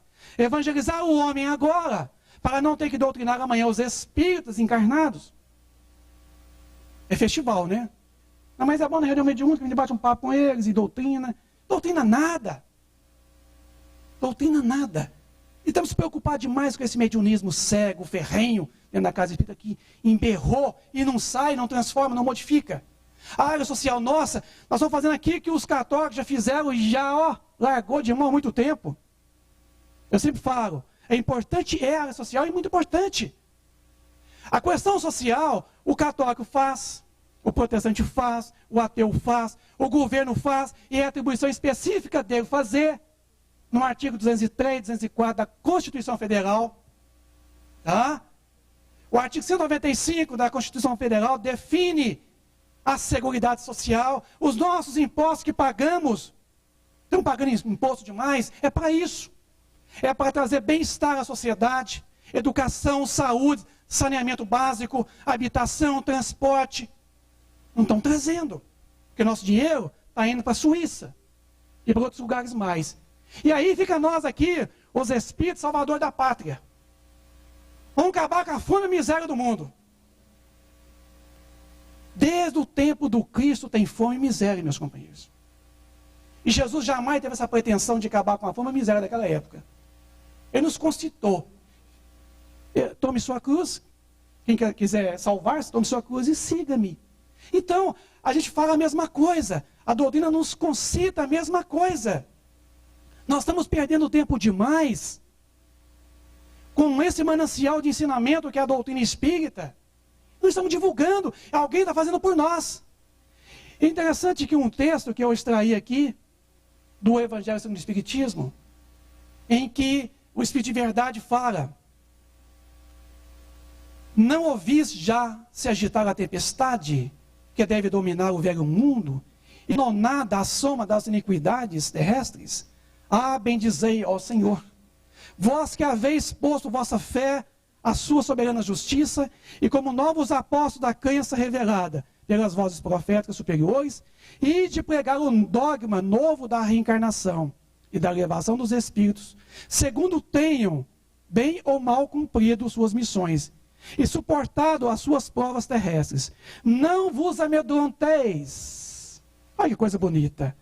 As línguas de fogo estão sobre vossas cabeças. Ó verdadeiros adeptos do Espiritismo, sois os eleitos de Deus, e de pregai a palavra divina. A hora é chegada em que deveis sacrificar a sua propagação, os vossos hábitos. A hora é chegada em que deveis sacrificar a sua propagação, os vossos hábitos, os vossos trabalhos, as vossas ocupações fúteis. E de pregai, os espíritos do alto estão convosco. Vou ler tudo não. Estão sacrificando o quê? O que nós estamos sacrificando? Em propagação da doutrina, da mensagem. Está nos pedindo aqui sacrificar até as horas de trabalho. Eu trabalho? Não, isso eu não mexo. Eu não mexo. Tudo bem, então não mexe. Vai lá, vai trabalhar, precisa trabalhar, tem que trabalhar. E essas ocupações fúteis? Os nossos hábitos? Tem tido sacrifício? Ah, hoje não posso. Ah, desse dia também não posso. Essa hora também não posso. Você pode que dia, companheiro? Ah, está meio difícil, minha vida é tão corrida. E aí a morte vem. E aí, vamos? Não, pega isso, não tem tempo, não estou preparado ainda. Não, pega aí agora. Gente, estamos fazendo o que aqui na Terra? Diz, estar no mundo e com o mundo. Estamos com o mundo, gente? Diz Jesus, deixai os mortos enterrar os mortos. Quantos de nós estão mortos diante da vida maior? Quantos de nós está aqui que pegou o talento e enterrou? Não os multiplicou. Quantos de nós que tem essas grandes oportunidades de conhecer uma doutrina espírita, essa seara enorme, não estamos fazendo nada, nem sequer por nós mesmos, mas por ela. Nós estamos fazendo o que na casa espírita? Viemos de quê? De paraquedas? Ou chegamos aqui pela dor? Tem muita gente pela dor. Tem gente pelo amor. Agora, nós vamos chegar aonde com a divulgação? Quais são os veículos que nós temos hoje e dispomos para divulgá-la? É uma pena o retroprojetor não estar aqui para mostrar para vocês uma relação que eu os trouxe aqui hoje, com relação aos meios, imprensa, através da imprensa, jornais, revistas, livros, panfletos, o indoor, quer dizer, através de cartazes como esses, que aqui está, vários cartazes, o outdoor, que são aquelas faixas, o rádio, através do programa radiofônico, as radionovelas, através do rádio, televisão, telenovela, filmes, cinema. Vários e vários filmes poderão ser apresentados no cinema. Videocassete, filmes, teatro, música. A música através do CD, fita cassete, instrumentos musicais. Virou moda agora, né? Até o Papa está gravando CD. Papa, o Padre Marcelo, tem agora os padres, tudo. Acho que vai largar a profissão de padre e vai cantar. Que está dando o quê? Lucro. Nós não vamos entrar nessa não. Mas precisamos de ter alguma coisa, gente, em CD. Alguma coisa, música, mensagens. Temos muito pouco. Outra coisa, pinturas, palestras, seminários, feira do livro espírita. Feira é bom demais, viu? Eu sei que tem a experiência de um passado aí e funciona. Fotografias, telex, telefone, correio, telégrafo, computador, internet, intranet, satélite, o carro de propaganda de rua. São N os meios de nós divulgarmos a doutrina. Agora, a gente puxa muito a brasa para a sardinha da gente. Eu aqui sugiro a vocês o programa radiofônico. Sabe por quê? O programa radiofônico, a dona de casa, até mesmo a gente está trabalhando lá dentro de casa, no escritório, está fazendo qualquer ocupação e ouvindo. Não exige que você tenha que ficar vendo. Só basta ouvir. Então, enquanto a dona de casa está fazendo um almoço, lavando uma roupa, cuidando da casa, enquanto nós estamos no nosso trabalho, o rádio está ligado, ouvindo. Que pelo menos um programa de rádio, gente. Já que não possamos fazer um programa de televisão, fica caro. Gente, estamos aqui hoje para dizer para vocês da importância, do valor de nós priorizarmos a divulgação espírita. Eu peço a vocês encarecidamente. É importante o trabalho social? E precisa ser até modificado, contextualizado. É importante a reunião mediúnica? Precisa ser contextualizada. Mas que é importante a divulgação? E é de suma importância. E é primazia. Se nós não fizermos, gente, alguém vai estar fazendo por nós. A Rede Globo mostra o caboclo, pega uma galinha, de pendura ela pela cabeça assim, o pescoço, e corta, passa a faca, bebe o sangue. E aí, acende um punhado de vela, e faz um punhado de coisas, e espiritismo. Todo mundo fala que é espiritismo. Por quê? Aonde nós nos encontramos quando alguém faz isso, e a gente não fala nada? Todo mundo fica caladinho, deixa para lá, deixa para lá, deixa para lá. Nós temos que divulgar a doutrina. É papel nosso, é papel do protestante, do católico, não. Nem do governo, não é papel nosso, do espírita. Divulgar. Nós estamos tendo um atraso nessa progressão do movimento espírita, que poderia estar bem mais à frente, se nós tivéssemos munido dos meios de comunicações, para divulgar a mensagem que a hora decorreu da codificação. Porque se alguém não conhecer, como é que esse alguém vai falar a transformação interior? É só conhecendo. O progresso intelectual vem primeiro, depois vem o moral. O moral decorre de quê? Da tomada de consciência do que nós temos que fazer realmente. Então, estamos aqui hoje para dizer para vocês que nós estamos militando aí em todo o movimento espírita nacional pela kardekização do movimento espírita. Kardekização do movimento espírita. Kardec fala uma coisa interessante, quando ele propõe o ensino espírita, ele fala de o curso regular de espiritismo. As nossas casas têm tido um curso regular de espiritismo? Nós temos tido na casa espírita um curso regular? Aliás, muitas casas nem têm um curso, outras não têm regular, tem de qualquer forma. Propõe ele aqui, um curso regular de espiritismo seria o quê? Professado para desenvolver os princípios da ciência e difundir o gosto pelos estudos sérios. O que é um estudo sério, gente? O estudo sério é o estudo continuado, metódico. É aquilo que você toma e vai em frente até concluir realmente o que ele traz.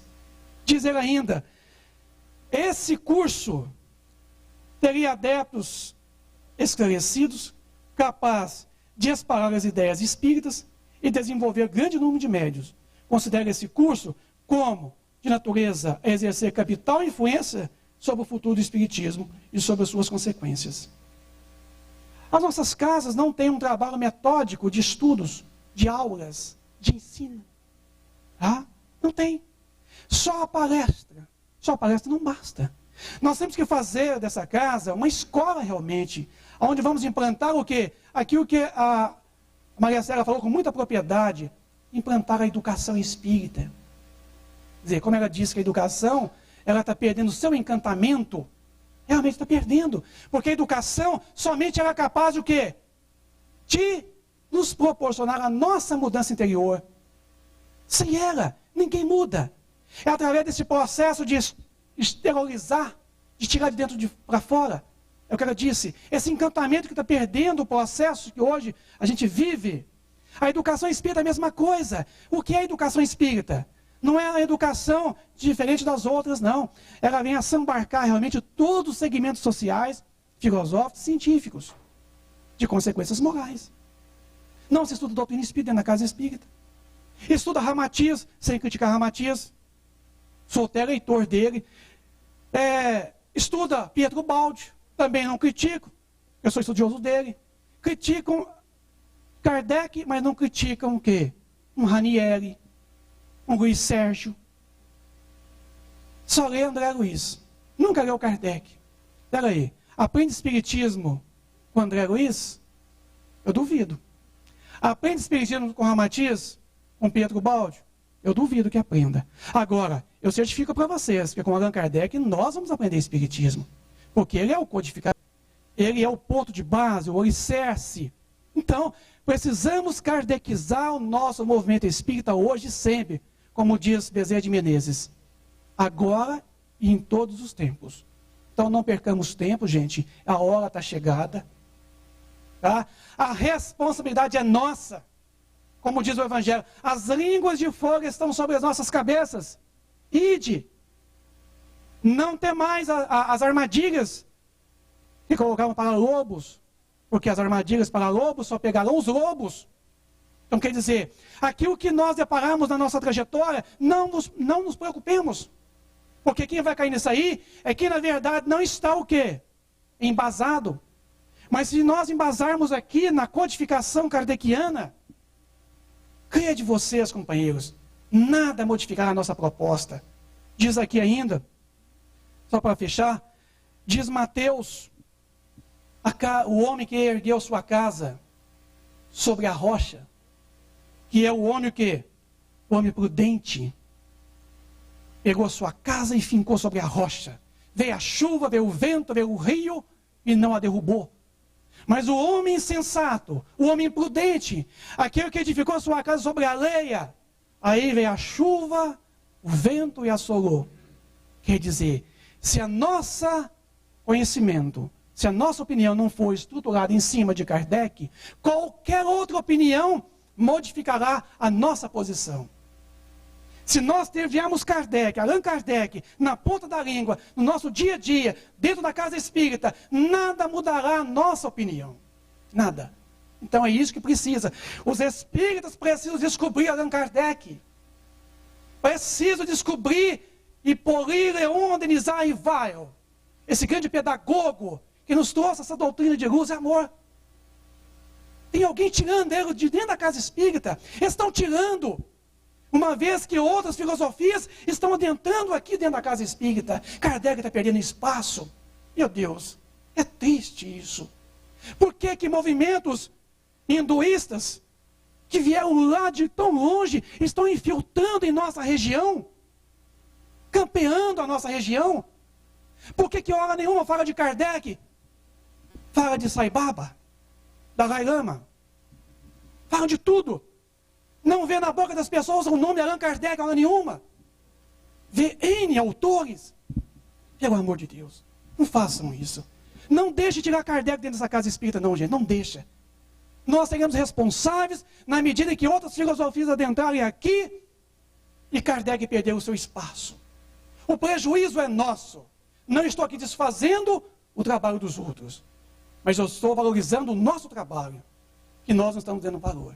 Peço a vocês encarecidamente que durante esse dia de hoje, lá, quando houver a plenária aqui, no estudo em grupo de vocês, eu vou distribuir um material aqui e vocês vão fazer um melhor debate entre vocês e vão verificar a importância da divulgação espírita. Se eu estiver errado, prove-me que eu estou errado. Eu mudarei a minha posição. Mas se vocês não conseguirem me provar, eu vou manter minha posição de que vou lutar, mesmo do outro lado de lá, por todos os tempos, pela divulgação espírita. Porque é o nosso papel, o principal objetivo nosso, hoje, dentro do movimento espírita, é a difusão espírita. Nós vamos fazer tudo para que ela realmente campeie, venha a sambarcar toda a humanidade. Para que esse momento em que Kardec diz lá na conclusão 5 de O Livro dos Espíritos, o período da regeneração, ele venha tão cedo quanto nós implantarmos aqui na Terra. Tá? Está em nossas mãos. Eu concito a vocês, eu convido a vocês, eu chamo a vocês. Vamos, ajuda a gente. Ajuda a gente a divulgar Kardec, a dizer Kardec sempre, agora e sempre. Porque amanhã cada um de nós vai responder na medida do grau de conscientização por não ter feito a difusão espírita, a divulgação. Tá bom? Nosso tempo está esgotado. Agora a gente vai ter mais um intervalo, né, Eduardo? Aqui passamos para o José Amaral, daqui 10 minutinhos. Gente, muita paz, muita alegria para todos vocês. Tenhamos um bom dia aqui nessa casa.